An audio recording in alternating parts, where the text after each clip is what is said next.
Welcome back, Ragtime readers. Today's story, one of my favorites, Elf. Oh, so exciting. Let's go.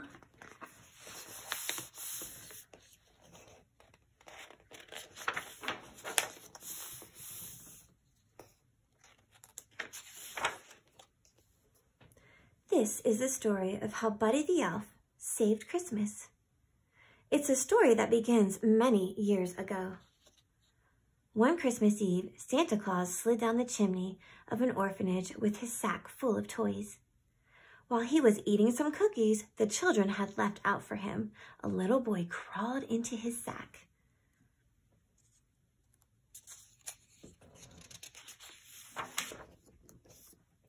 On Christmas morning, Santa and his elves were celebrating another successful year of gift-giving when they heard a strange noise coming from the toy sack.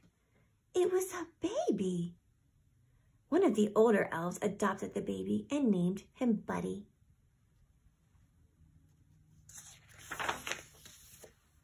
Although Buddy grew twice as fast, he was no different from the other elf children, and he had more Christmas spirit than anyone.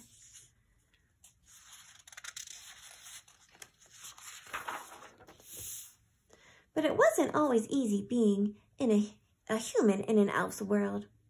Buddy could never make toys as fast as the other elves could. I'm the worst toy maker in the world. I'm a cotton-headed ninny muggins. You're not a cotton-headed ninny muggins. You're just special. Buddy did his best to fit in, but Papa Elf knew that he had to tell Buddy the truth. Papa Elf told the story of how Buddy had come to the North Pole as a baby. His human father, Walter, never knew that Buddy was born. Walter lived in a magical place called New York City with his family. But that wasn't all. Santa had one more surprising thing to tell Buddy. Your father? He's on the naughty list.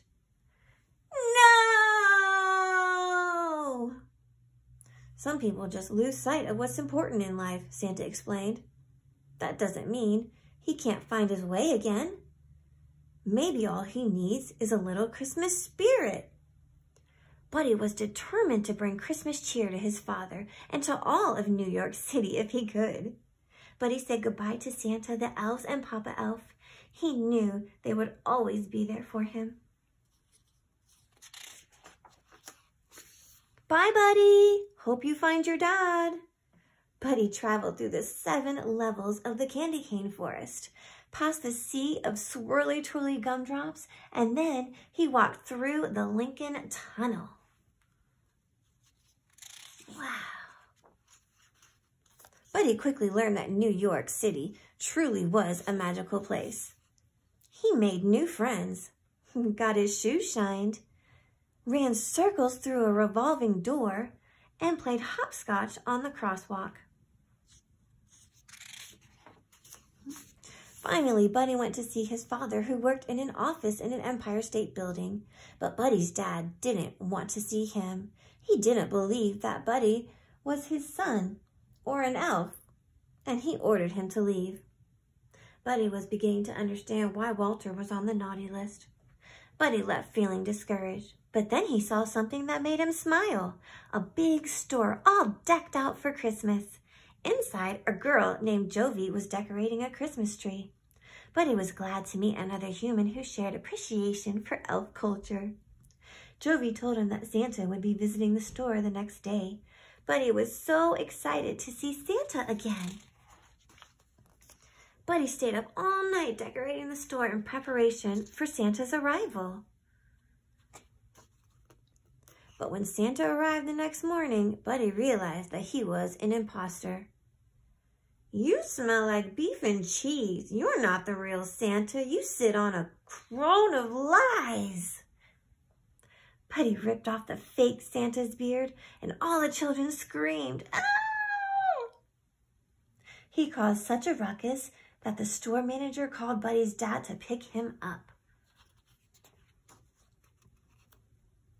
Buddy met his dad's wife, Emily, and their son, Michael. They were much friendlier than his dad. At dinner, Buddy told his family about the 4 main food groups that elves eat: candy, candy canes, candy corn, and syrup. Buddy had a whole list of things that he wanted to do with his dad. Make snow angels for 2 hours, go ice skating, eat a whole roll of cookie dough as fast as we can, and snuggle. But Buddy's dad didn't want to do any of those things. All he wanted to do was work. So Buddy went to work with his dad. He tried coffee. He helped answer the phones. Buddy the elf, what's your favorite color? And he sorted packages in a shiny mailroom.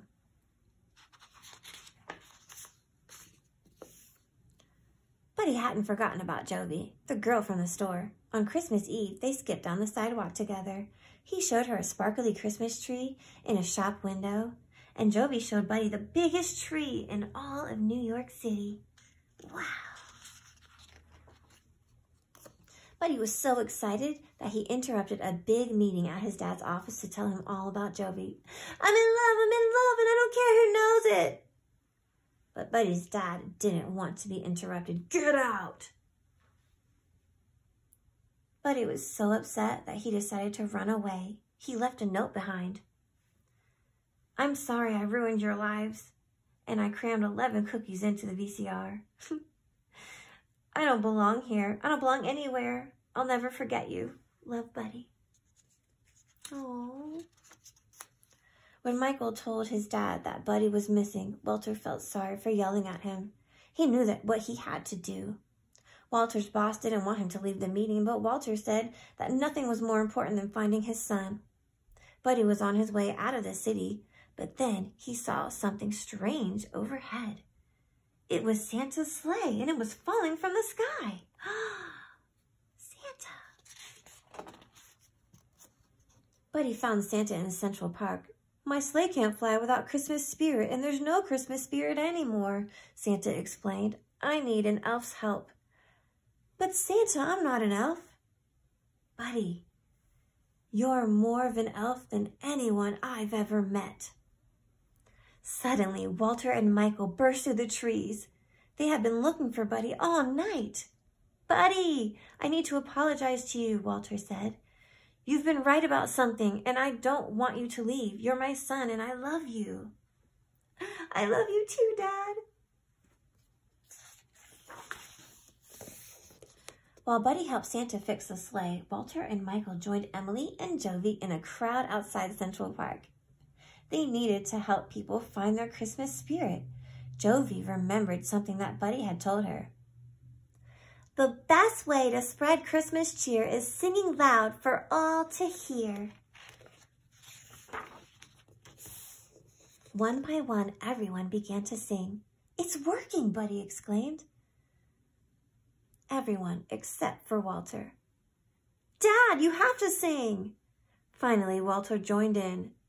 Santa Claus is coming to town. Just in the nick of time, Santa's sleigh soared into the sky. There was so much Christmas spirit in the air that the sleigh flew all the way to the top of the Empire State Building. The next day was Christmas. It was the best Christmas ever because Buddy got to spend it with his whole family, doing all his favorite things, singing, giving gifts, and snuggling.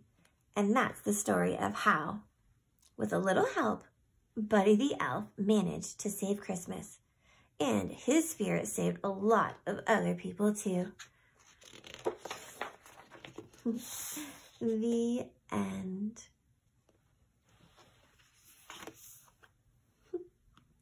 Merry Christmas! Don't forget to like, share, and subscribe to my channel. See you next time, friends!